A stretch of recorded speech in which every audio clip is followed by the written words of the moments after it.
Hi everybody, it's me, Caitlin, vlogging from my very messy living room and our messy closet back there, so you're welcome for showing you that.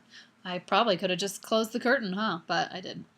I'm going to start out this thing with some confessions. One, this is like my third time doing this. Like I've literally made like 14-minute videos and I'm like, nope, scrap it, because I was like over it. But so that's confession number one. Confession number two is that I'm sitting here with my jeans unbuttoned because I am way too cheap to buy maternity pants, and my other pants are generally fitting except when I sit. So I'm sitting here like a redneck right now without my pants buttoned. So those are my two confessions. I'm also not wearing makeup. I was gonna put makeup on, but then I was like, meh, why do that? That's just work, and I work from home, so I don't really like get all dolled up very often. I'm here also, so in my messy living room with my dog, Cypress, who is sleeping very noisily next to me, like a dead fish. I think she must have been up most of the night. Oh, sorry, you saw my belly there sticking out. I think she must have been up most of the night because we gave her a marrow bone. So it's been very busy couple of days for her, really. She's not lazy at all. So I am doing this vlog now that I've gotten all that honesty out of the way. I'm doing this vlog for a link up that one of my good blog friends, Susie, is doing, kind of a getting to know you vlogging link up. If you don't read Susie's blog, you definitely should. She's really super cool, and she and I get along super well. We've Skyped a bunch of times. And we end up, it's so funny, we start talking and then like it's 3 hours later and all of a sudden it's like, whoa, and she has to go to bed because it's, she's 6 or 7 or 8 hours ahead of me here in New Mexico. But her blog is pretty great, and she writes some really cool thought-provoking stuff and some other just regular blog stuff, and it's all great, so go check it out. So I'm going to answer these questions. I'm going to try not to make this too long because I know that if it's too long no one's going to watch it. So the questions, here we go. 1, what makes you laugh? A lot of things make me laugh. I think I have a pretty solid sense of humor. I like to think so anyway, obviously. Rob and I watch a lot of shows that can make me laugh, like Portlandia or Archer, Arrested Development, 30 Rock, and I watch those over and over and I laugh. Mystery Science Theater, #1 on my list. I laugh every time, even if I've seen it 8 trillion times, which is usually the case. And then, for the schmaltzy stuff, my husband makes me laugh a lot. That's one reason that I married the bastard. And my dog makes me laugh because she has silly facial expressions, and sometimes she gets her lip stuck like this, and we call her Dick Cheney because Dick Cheney kind of does that face. So that makes me laugh. I'm relatively easy to make laugh. Question number 2, what made you become a blogger? I started blogging, and I'm sorry, by the way, I'm going to go ahead and say this. I'm sorry that my computer is kind of moving like this. I'm in my living room because Rob is in the bedroom because he's not feeling well. So it is on my lap, so that's why it's moving a little bit. I hope it's not too jarring. So sorry, what made me become a blogger? I started blogging in 2004, 2005 or so. It was my first year of college. Rob was in the Army, and I wasn't doing super well with it. It was the first time we'd ever really been apart, and we were still, we were still babies, really. We'd only been together a couple years, and I wanted to blog because I noticed that there was a really large military wife and girlfriend community. And when you go to college in a little liberal arts college, you can't really talk to anybody about the military. I got told a couple times that Rob was probably killing civilians in Iraq, and how could I date somebody that was in the military and all this stuff. Just normal college kid crap. But so it really helped open up a community of people that were kind of going through what I was going through. And I still talk to a lot of those people. I'm actually really good friends with quite a few of those people that I started talking to at that time. So that's kind of what started it off. And I kept going, mostly because of the community. When we lived in Maine, it was really nice because there's not a lot of people in Maine our age. It's mostly old people, and the people that are our age already have 3 or 4 kids. So it was nice to be able to meet friends that way, and I think I've made a lot of really good friends. Plus, I just like to write and like to share stuff, and I like getting comments, and I like the whole process. So that's why I do it. why I started and why I do it. Do you have any regular features on your blog? And if so, why not? If not, why not? And if so, why do you do them? The only one I have is my links post, and I do that because I really like compiling the links. I like, just when I find something interesting on Facebook or whatever, or someone sends something to me, I can post it on links. And people generally really like them. Like even in real life, I have people tell me that, like, oh, I really like that, that post with all those links. I had it all open in my tabs along my browser. So I like that. I like doing that one. Other features I've kind of shied away from only because it's not really my thing. Like I do them, but then if I know like you have to do this, like this, it's Wednesday, you have to do this post about, what's on your bookshelf or, what your dog's eating today or whatever, I'll just never do it. I'll be like, well, whatever, next time, and it'll just never happen. So, just, I like my links, and I'll probably stick with that for now. One thing I'm not going to do, and no offense to the mom bloggers, but I'm not going to do that when my kid's born. I don't want to do that the weekly photo thing.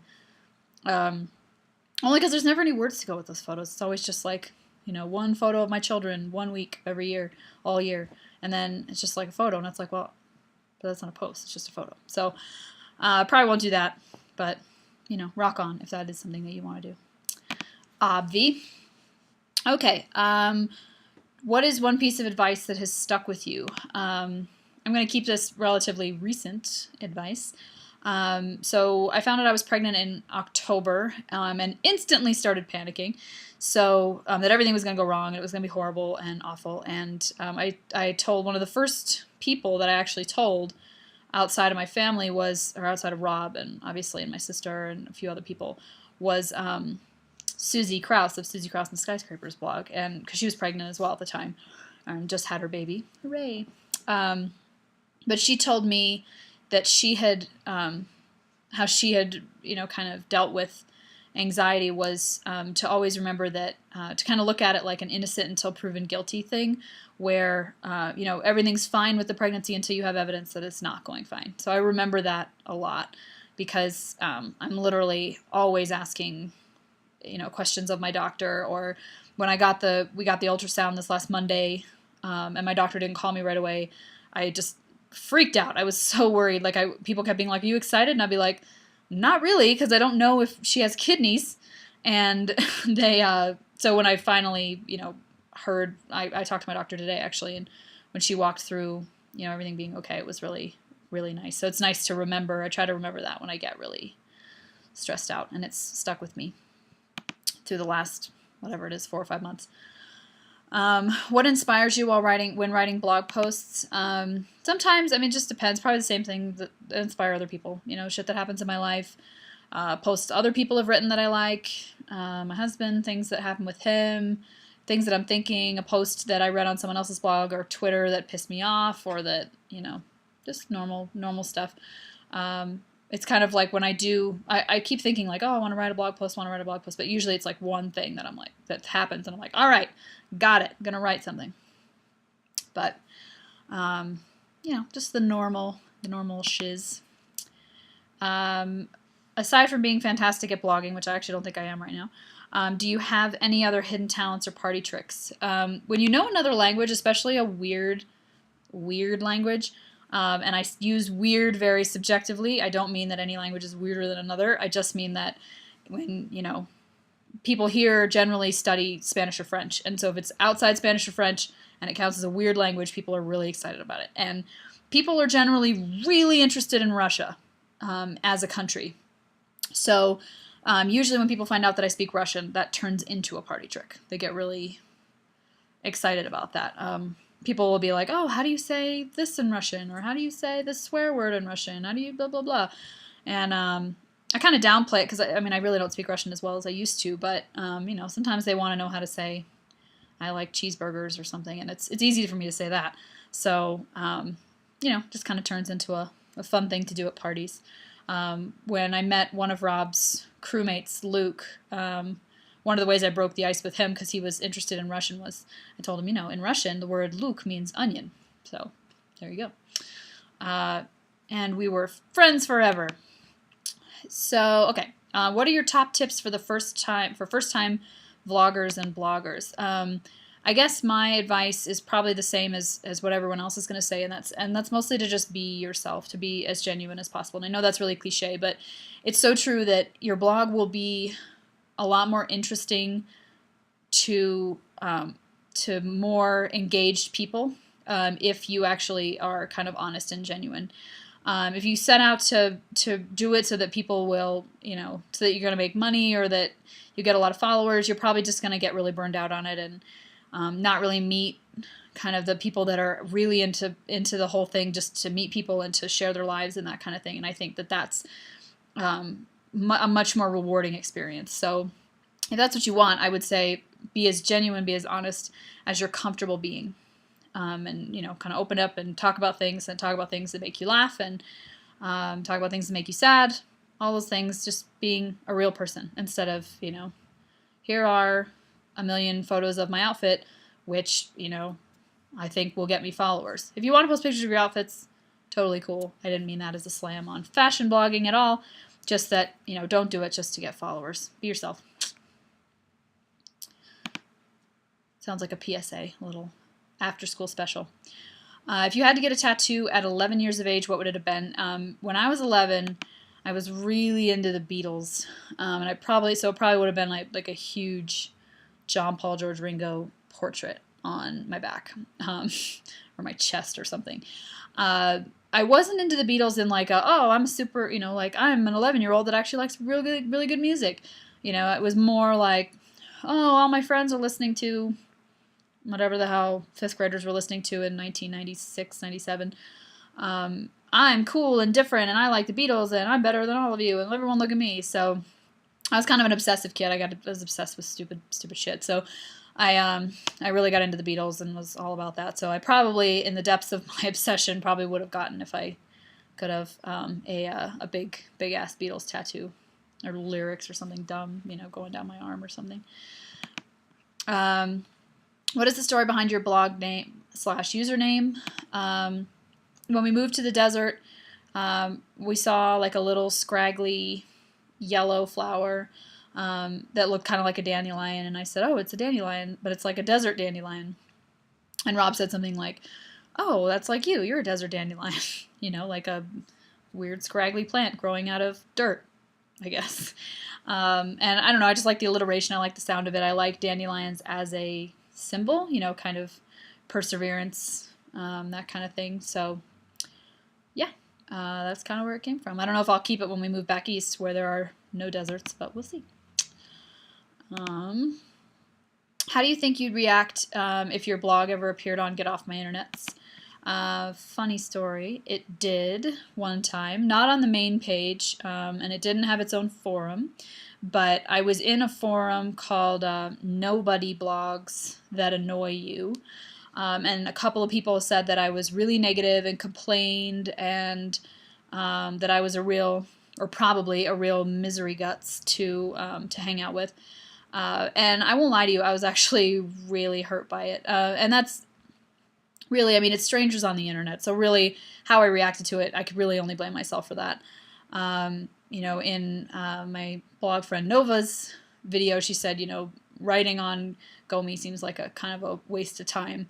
And it is. It is. You're writing about strangers on the internet, but that I have read on there before, and I generally do agree. Not generally. I agree with some of what they say about blogging in general and how kind of navel-gazing it can get, and how everyone gets so caught up in like their own lives and their own like whatever that kind of ends up being a little strange. So, but in that way, I don't think they were wrong. I'm kind of a negative person, and I used blogging to sort of get out those feelings and talk about stuff. So, I imagine that a lot of those people who had stopped following me because I was negative were just echoing things that other readers thought and didn't want to say anonymously on the internet, or didn't, So I get it. I'm kind of negative. It did sort of paralyze my writing for a while, which kind of sucked, but I still feel like I don't feel totally comfortable with writing yet, just because I'm really bad with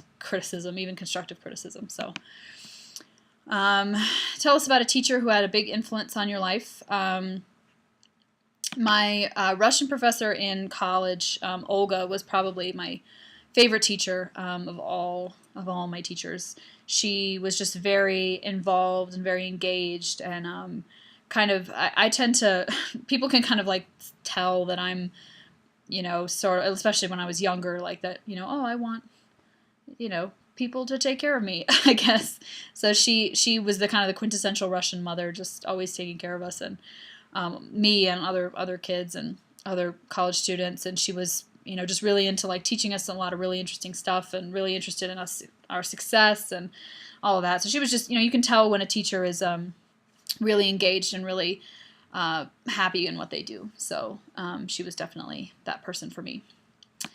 And the final question is, if you could give a message to anybody who isn't here right now, what would it be?